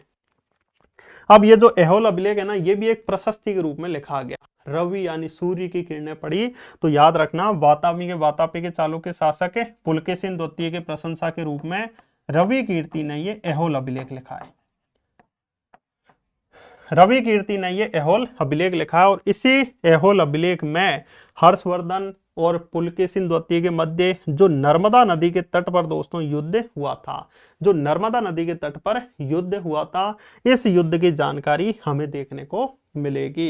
इस युद्ध की जानकारी हमें एहोल अभिलेख में मिलेगी कि पुलकेशिन द्वितीय ने नर्मदा के तट पर जो वर्धन वंश के हर्षवर्धन है उन्हें पराजित कर दिया था। ठीक है, इतना समझ में आ गया। तो ये आपको याद रखना, हाथी गुम्फा अभिलेख खारवेल का, जूनागढ़ गिरनार अभिलेख रुद्रदमन का, नासिक नानाघाट अभिलेख सातवाहन वंश के शासकों से, एहोल अभिलेख पुलकेशिन द्वितीय से संबंधित है। इनकी प्रशंसा प्रशस्ति के रूप में रवि कीर्ति ने लिखा है। इसके अलावा भीतरी स्तंभ लेख स्कंदगुप्त, प्रयाग प्रशस्ति समुद्रगुप्त से रिलेटेड हो जाएगा। ठीक है, आगे बढ़े। हाँ, तो ये पुलकेशिन द्वितीय से संबंधित एहोल अभिलेख हो जाएगा, जो कि रवि कीर्ति द्वारा रचित है, संस्कृत भाषा में ये लिखा गया है। हर्ष और पुलकेशिन द्वितीय के युद्ध का विवरण और गुर्जर जाति का उल्लेख भी हमें इसी एहोल अभिलेख में देखने को मिलता है। जब हमने गुर्जर प्रतिहार वंश पढ़ा था एमपी में, तो मैंने आपको ये चीजें बताई थी। ठीक है, हाँ, अब आइए दोस्तों भानुगुप्त का एरण अभिलेख, ये तो आप सभी जानते ही हो। कहाँ गया? भानुगुप्त का एरण अभिलेख हो जाएगा। तो मध्य प्रदेश के सागर जिले में एक जगह है जिसका नाम है एरण। एरण को कृष्णदत्त वाजपेयी जी ने खोजा था। इस एरण नामक जगह पे समुद्रगुप्त के भी अभिलेख मिलेंगे, और इसी एरण नामक जगह पे भानुगुप्त का एक अभिलेख मिलेगा। समय दोस्तों उस समय का है जिस समय हुणों का भारत पर क्या हो रहा था, आक्रमण हो रहा था, और गुप्त वंश के शासक बहादुरी से सामना कर रहे थे। मध्य प्रदेश के ग्वालियर और सागर साइड भी जो हुण शासक है तोरमान और मेहरकुल की जानकारी ग्वालियर साइड से, तोरमान की जानकारी सागर साइड से मिल जाती है। तो दोस्तों होता क्या है कि याद रखना है आपको, जो ये एरण नामक जगह है, यहाँ पर भानुगुप्त के एक अमात्य थे गोपराज हुणों से सामना करते हुए दोस्तों वीर गति को प्राप्त हो जाते हैं। और जब यहाँ पर दोस्तों गोपराज की मृत्यु होती है, तो गोपराज की पत्नी को भी यहाँ पर सती किया जाता है, और सती किया जाता है तो घटना है 510 ईस्वी की। कब की? 510 ईस्वी की। 510 ईस्वी में दोस्तों जो भानुगुप्त है, 510 ईस्वी में दोस्तों जो भानुगुप्त है, ये यहाँ पर एक लेख बनवाता है। उस लेख में लिखवा देता है कि गोपराज जो है यहाँ पर शहीद हो गया था और उसकी पत्नी ने यहाँ पर सती की। और जब अंग्रेजों ने ढूंढा तो अंग्रेजों को सबसे पहले इधर सागर जिले के एरण से जो भानुगुप्त का अभिलेख है उसमें सती प्रथा की जानकारी भारत में सबसे पहले कहाँ से मिली? इसी सागर के एरण के भानुगुप्त के अभिलेख से। एरण में बहुत सारे अभिलेख हैं, भानुगुप्त के अभिलेख से हमें जानकारी मिलती है। इसके अलावा हुणों की भी जानकारी मिलती है, गुप्त काल की भी जानकारी हमें यहाँ पर अभिलेखों से मिलती है। तो इतना समझ में आ गया। तो ये सागर के एरण में जो अभिलेख हो जाएगा ये ध्यान रखना। ठीक है, नेक्स्ट देखिए भानुगुप्त का अभिलेख। अब आइए हेलियोडोरस का। विदिशा के बेस नगर में हेलियोडोरस का गरुड़ स्तंभ। यवनों का दोस्तों भारत पर आक्रमण हो चुका था, मतलब आक्रमण हो रहा था जिस समय भारत में शुंग वंश के शासक पुष्यमित्र शुंग बैठे थे, तो बाद में भी हो रहा था। तो शुंग वंश का एक शासक हुआ जिसका नाम था भागभद्र। जिसका नाम क्या था दोस्तों? भागभद्र। इसी भागभद्र के दरबार में एक यवन शासक थे एंटियालकिड्स। यवन शासक कौन थे? एंटियालकिड्स। विजुअल करो कि अंटियों के साथ में किड्स खेल रहे हैं। तो एंटियालकिड्स ने एक अपने यवन राजदूत हेलियोडोरस को भागभद्र के दरबार में भेजा। अब जब भागभद्र के दरबार में भेजा तो भागभद्र के दरबार में हेलियोडोरस के रहने लग गया, और हेलियोडोरस धीरे धीरे जो है ये भागवत धर्म से बहुत प्रभावित हो गया। ठीक है, बहुत ही प्रभावित हो गया। तो ये गया, विदेशी था, तो विदिशा में गया और वहां पर विदिशा में एक गरुड़ स्तंभ बनवा दिया, जिसे हम हेलियोडोरस का गरुड़ स्तंभ कहते हैं। स्थानीय लोग वहां खाम बाबा के नाम से भी इसे जाना जाता है, स्थानीय लोग कहते हैं। ठीक है, मैं जब विदिशा में देखने गया था तो वहां सामने भैंसें बंधी थी, मतलब गरुड़ स्तंभ के सामने नहीं, गरुड़ स्तंभ है, कैसे जाली टाइप पार्क लगाया, उस पार्क के सामने मैं बात कर रहा हूँ। ठीक है, तो ये हेलियोडोरस का गरुड़ स्तंभ हो जाएगा, जो कि मध्य प्रदेश के विदिशा में हो जाएगा। तो एरण में किस अभिलेख से हमें जानकारी मिलती है सती प्रथा की? भानुगुप्त के अभिलेख से। एहोल अभिलेख की प्रशंसा के रूप में किसने लिखा? रवि कीर्ति ने। जबकि प्रयाग प्रशस्ति हरिसेन ने। समुद्रगुप्त की विजय गाथाओं का उल्लेख हमें देखने को मिलता है किसमें दोस्तों? प्रयाग प्रशस्ति में हो जाएगा। भीतरी स्तंभ लेख स्कंदगुप्त का। जूनागढ़ अभिलेख किसका हो जाएगा? स्कंदगुप्त का हो जाएगा। हाथी गुम्फा अभिलेख खारवेल का। अब आइए गुर्जर प्रतिहार वंश के शासक के कौन? मेहरभोज। मेहरभोज का ग्वालियर अभिलेख हमें पता है, आपको पता है कि नहीं? मेहरभोज का ग्वालियर अभिलेख, जिसमें दोस्तों मेहरभोज की प्रशंसा की गई है। ठीक है, जिसमें मेहरभोज की प्रशंसा की गई है, चंदेलों की भी प्रशंसा की गई है। नागभट्ट प्रथम को मलेच्छों का नाशक बताया गया इसी ग्वालियर अभिलेख में। तो ग्वालियर का ये मेहरभोज का अभिलेख भी महत्वपूर्ण हो जाएगा। ठीक है, उसके बाद बंगाल शासक विजय सेन का देवपड़ा अभिलेख। ठीक है, देवपड़ा अभिलेख हो जाएगा बंगाल शासक विजय सेन का। कौन सा अभिलेख हो जाएगा दोस्तों? याद रखना, देवपड़ा अभिलेख। सेन वंश के शासक विजय सेन का देवपड़ा, देवताओं को पाड़ा, देवपड़ा। ठीक है, या ऐसे याद रखो, देवताओं ने सबको पाड़े से कहा, तो देवपड़ा, देवपड़ा अभिलेख हो जाएगा।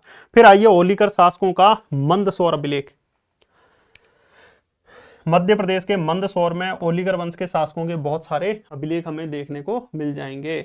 दसपुर में भी अभिलेख हो जाएंगे बहुत सारे, ये याद रखना। ठीक है, तो रिस्तल नामक जगह पे रिस्तल अभिलेख हो जाएगा। प्रकाश धर्मा का रिस्तल अभिलेख हो जाएगा। सौंदड़ी हो जाएगा। मंदसौर में बहुत सारे अभिलेख हमें देखने को मिल जाएंगे। ठीक है, तो ये आपको बेसिक बेसिक अच्छे से ध्यान रखना है। इसके अलावा स्कंदगुप्त का भीतरी स्तंभ लेख और जूनागढ़ हो गया। चंद्रगुप्त द्वितीय का मेहरौली नामक लौह स्तंभ। दिल्ली में दोस्तों मेहरौली नामक एक लौह स्तंभ है, कुतुब मीनार के पास है। ठीक है, साथ ही साथ दोस्तों जो क्या कहते हैं, और भी बहुत सारी जो इमारतें बनी है ना, उसके पास में ही मेहरौली का लौह स्तंभ है। उस स्तंभ में भी बहुत सारे लेख लिखे हुए हैं। इसमें चंद्र नामक राजा का भी उल्लेख हमें मिलता है।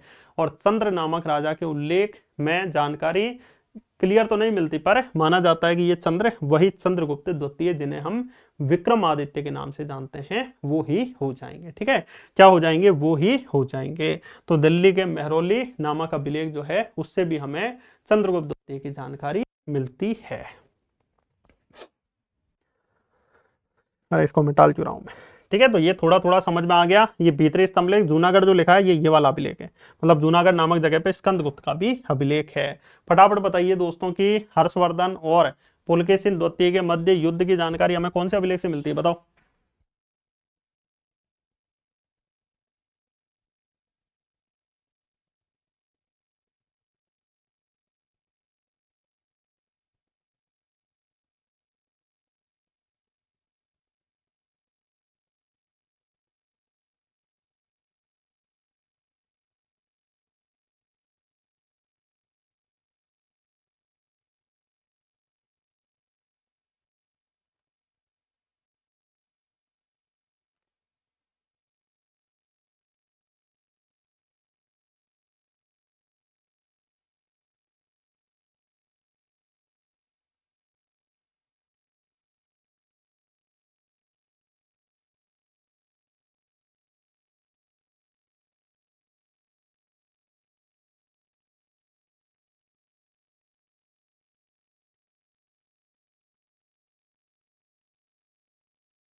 इतना समझ में आ गया सभी को?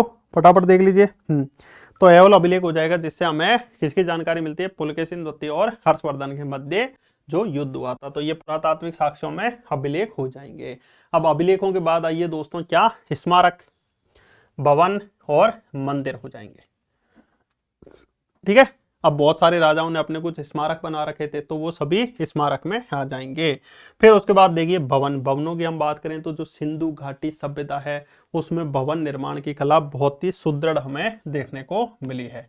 ग्रिड आकार की सड़कें हैं, लंबवत एक दूसरे को काट रही हैं, नालियां बिल्कुल पैक है, पक्की ईंटों से दोस्तों घर बने हैं। तो भवनों से हमें सिंधु घाटी सभ्यता की जानकारी मिलती है। अब आइए दोस्तों मंदिर। अब आइए मंदिर। मंदिरों से भी हमें याद रखना दोस्तों जानकारी मिलती है। जैसे ये अपना प्यारा भारत है, ठीक है, जैसे ये अपना प्यारा भारत है। पूरे प्यारे भारत में हम बात करें दोस्तों तो इधर हिमालय से लेके विंध्य पर्वतमाला जो है यहां तक हमें नागर शैली के मंदिर देखने को मिलेंगे। किस शैली के? नागर शैली के। किस शैली के मंदिर देखने को मिलेंगे? नागर शैली। देखो नागर शैली मंदिर निर्माण की एक शैली है, ठीक है, ध्यान रखना। अब नागर शैली के मंदिरों की भी कुछ विशेषताएं होती हैं। जैसे मान लीजिए ये कोई मंदिर है, ठीक है, जैसे मान लीजिए ये कोई दोस्तों मंदिर है। अब ये मंदिर ऐसे बना है, ठीक है, ये मंदिर जो ऐसे बना है, इसमें दोस्तों ये क्या है, ऊपर जगती है, ठीक है, ये ऐसे मंदिर बना है। ये दोस्तों इसे क्या कहते हैं, पूरे जगत के लोग चढ़ेंगे तो इसे जगती कहा जाता है। ऊपर दोस्तों ऐसे गोल गोल जो होता है इसे कहते हैं आमलक। इसे क्या कहा जाता है? आमलक कहा जाता है, ठीक है। ये जगती हो जाएगी, ये आमलक हो जाएगा।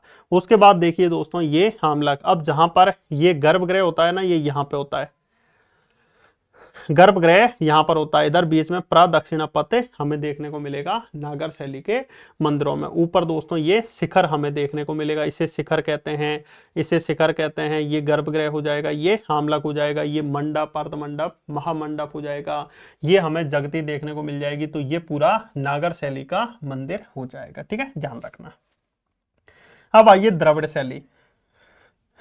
देखो नागर शैली में मंदिर ऐसे होते हैं, परंतु द्रविड़ शैली के जो मंदिर आप देखोगे वो सीढ़ी नुमा। हाँ, ये जो नागर शैली के मंदिर होते हैं ना दोस्तों, इसमें भी हमें इतिहास में बहुत सारे मंदिर मिलेंगे और मंदिरों से जानकारी मिलेगी। जैसे खजुराहो के मंदिर, नागर शैली। नागर शैली में भी दोस्तों इनकी उप शैलियां भी होती है अंदर, इनके ही अंदर। तो नागर शैली ये भी एक उप शैली है, खजुराहो शैली हो जाएगी। इसमें भी थोड़ा मंदिरों के निर्माण में थोड़ी अलग पहचान मिलती है, ठीक है। खजुराहो के मंदिर हो जाएंगे, भोजपुर का मंदिर हमें देखने को मिल जाएगा। इधर दोस्तों जो भी उत्तर भारत के मंदिर हैं ये सारे देवगढ़ के दशावतार मंदिर हमें देखने को मिलेंगे। तो ये सारे मंदिर किस शैली में बने हैं? तो आपको ध्यान रखना, ये सारे मंदिर जो हैं ये नागर शैली में बने हैं। किस शैली में बने हैं ये सारे मंदिर जो है? ये आपको याद रखना, नागर शैली में ये सारे मंदिर बने हैं। अब नागर के बाद आइए द्रविड़ शैली।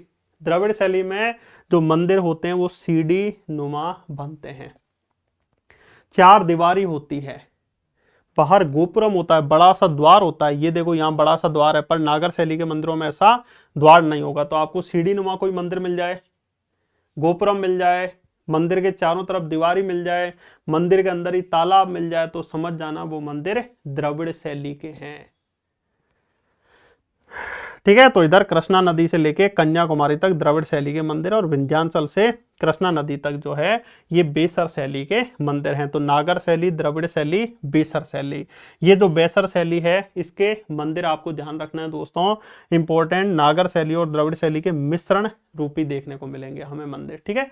तो वो बेसर शैली के मंदिर हो जाएंगे। तो मंदिर निर्माण भी इतिहास में अच्छे खासे हुए हैं।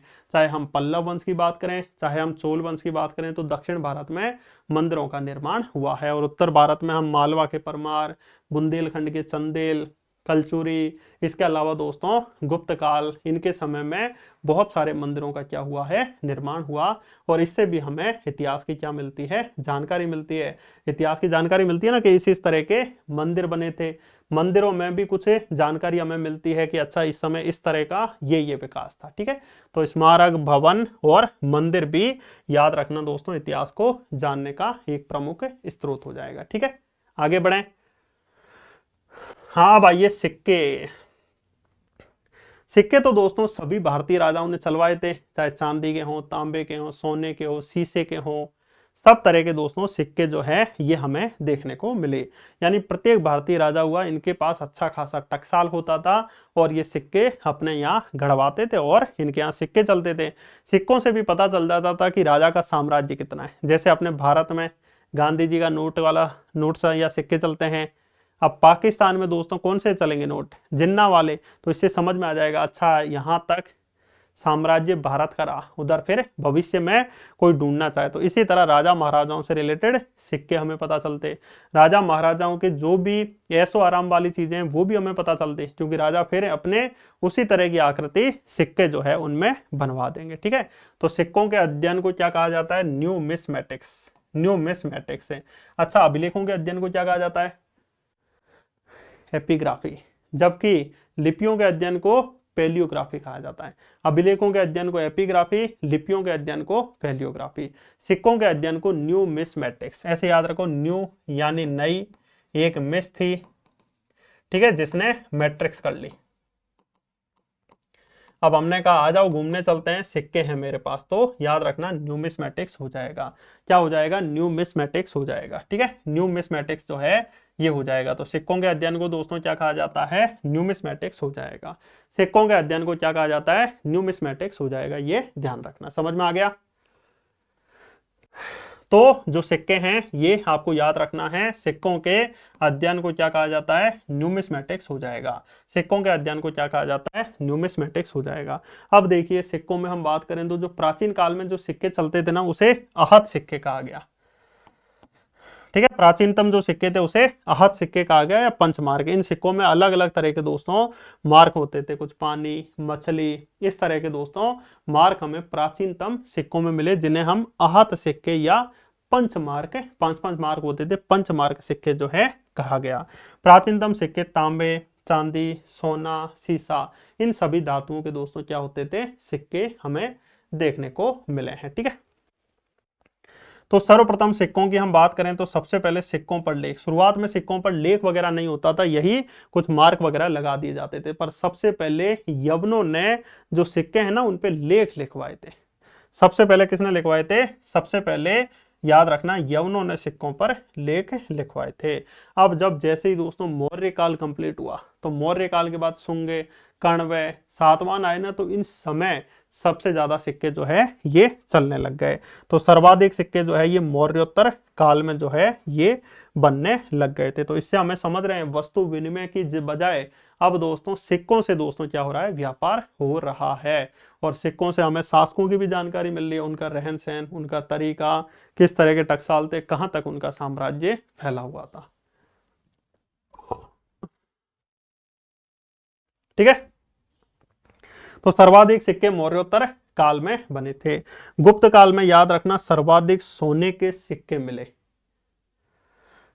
गुप्त काल में यानी अब सोने की जो मुद्राएं होती है वो अपन गुप्त रूप से छुपाए रखते हैं, किसी को बताते नहीं है। तो सबसे ज्यादा सोने की जो मुद्राएं हैं ये किसने चलवाई थी? गुप्त वंश के शासकों ने चलवाई थी। मुद्रा के रूप में सिक्के चलवाए थे इन्होंने गुप्त वंश के शासकों ने।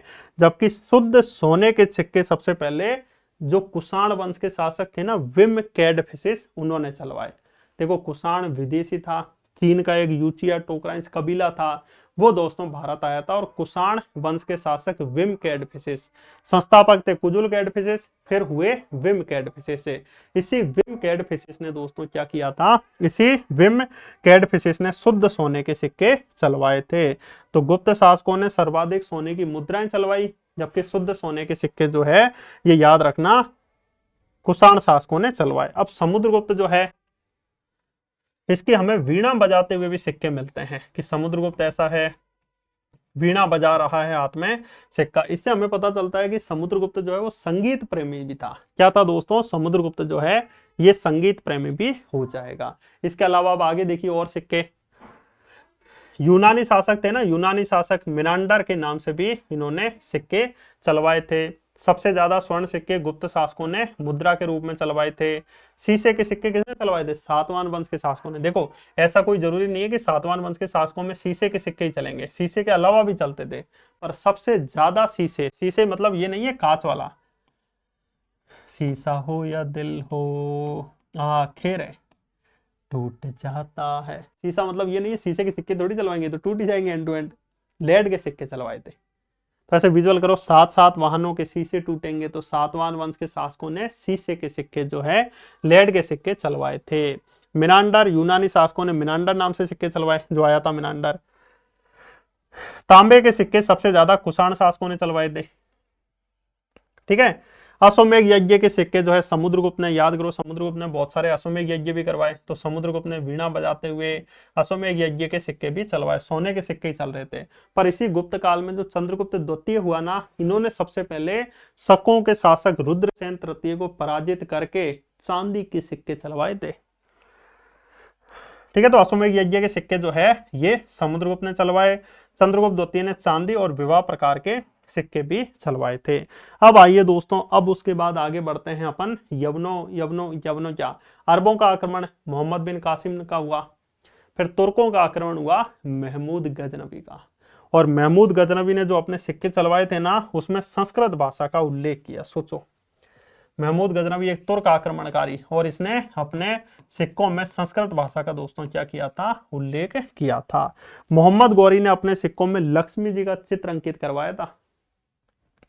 तो महमूद गजनबी ने अपने सिक्कों में संस्कृत भाषा का उल्लेख किया, मोहम्मद गौरी ने अपने सिक्कों में लक्ष्मी जी का जो चित्र है, लक्ष्मी जी का जो चित्र है वो अंकित करवाया था। ठीक है, ध्यान रखना।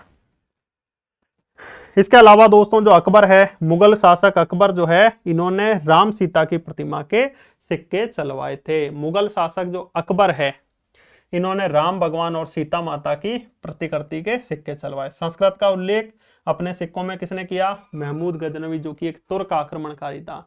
महमूद गजनवी के कुछ सालों बाद मोहम्मद गौरी आया। तो सोचो 1000 से 1025 ईस्वी तक, 25 या 27 ईस्वी तक महमूद गजनवी ने आक्रमण किया।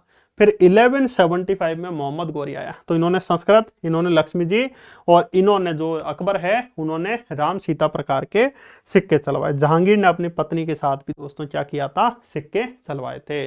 और इन्हीं सिक्कों से हमें इतिहास की अच्छी खासी जानकारी जो है ये देखने को मिलती है। ठीक है, ध्यान रखना।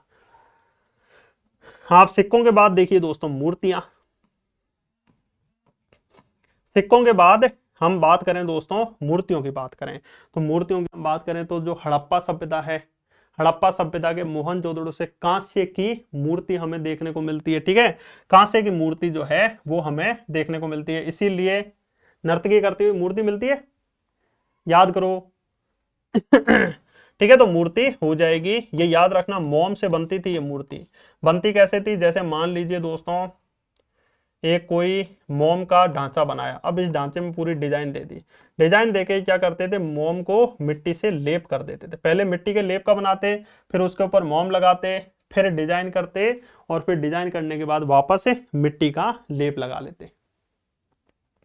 ठीक है, मिट्टी का लेप लगा देते, फिर उसके बाद दोस्तों उसको गर्म करते, धूप में गर्म कर देंगे तो मोम पिघल जाएगा। और मोम पिघलने के बाद जो भी धातु से ये मूर्ति वगैरह बनाते थे कांसे से, तो उसमें वो जो उसको पिघलाते थे उस कांसे को, और फिर उसे सांचे में भर देते थे। तो कुछ दिनों बाद वो डिजाइन बन जाती थी। ठीक है, तो इसी तरह की मूर्तियां हमें मोहनजोदड़ो से देखने को मिली है। इसके अलावा अब आगे देखिए दोस्तों, कुषाण वंश के समय में मूर्ति कला का विकास हुआ। कुषाण वंश के समय में भी मूर्ति कला का विकास हुआ था। गांधार कला और मथुरा कला हो जाएगी। गांधार में यूरोपीय प्रभाव हमें देखने को मिला, ठीक है, और मथुरा कला में स्वदेशी प्रभाव जो है मूर्ति कला का हमें देखने को मिला। खजुराहो में भी दोस्तों मूर्ति कला का विकास हुआ। नागवंश के शासकों के समय में भी इधर ग्वालियर साइड पद्मावती में मूर्ति कला का विकास हुआ। और इस तरह इतिहास में भविष्य में भी हर शासक के समय में मूर्ति कला का विकास हुआ, जिससे हमें जानकारी मिलती है। ठीक है। हाँ, अब उसके बाद देखिए दोस्तों चित्रकला। पाषाण काल में चित्रकला का प्रारंभ हो ही गया था, जैसा कि आपको पता है भीमबेटका की गुफाएं सबसे इंपॉर्टेंट। भीमबेटका की जो गुफाएं हैं मानव के इतिहास को बताने वाली सबसे प्राचीनतम गुफा हो जाएगी भीमबेटका की गुफाएं। और इन गुफाओं में भी दोस्तों क्या की गई, चित्रकारी की गई है। इन गुफाओं में भी दोस्तों क्या की गई थी, चित्रकारी की गई थी, और चित्रकला का विकास हुआ। गुप्त काल में भी बहुत सारी गुफाओं में चित्रकला बनी, जैसे बौद्ध गुफाओं में चित्रकला बनी, और भी गुफाएं हो जाएंगी। और फिर धीरे धीरे चित्रकला जो है इसका विकास लंबे समय से हमें देखने को मिला है। ठीक है, फिर उसके बाद आइए मोहरें। मोहरें मतलब समझते हो ना, कोई ठप्पा टाइप लगा दिया मोहरें, तो मोहरों की भी जानकारी मिलती है। अब जैसे राजा ने लगा दिया मोहर के रूप में, ये मोहर लगवा दी, ये राजाज्ञा माननी पड़ेगी। तो इस तरह मोहरों का जो विकास है वो भी हुआ था, किसमें, इतिहास में। तो ये इतिहास को जानने के दोस्तों हमने आज की क्लास में जाने पुरातात्विक साक्ष्य। आज की क्लास में हमने जाने क्या, पुरातात्विक साक्ष्य हो जाएंगे। अब कल की क्लास में हम जानेंगे इतिहास को जानने के साहित्यिक साक्ष्य। ठीक है, फिर उसके बाद आगे पढ़ेंगे, और फिर उसके बाद दोस्तों जो है संकल्पना और विचार अपना शुरू हो जाएगा। ठीक है, चलिए फिर अब मिलते हैं नेक्स्ट क्लास में। आपका वीडियो देखने के लिए बहुत बहुत धन्यवाद।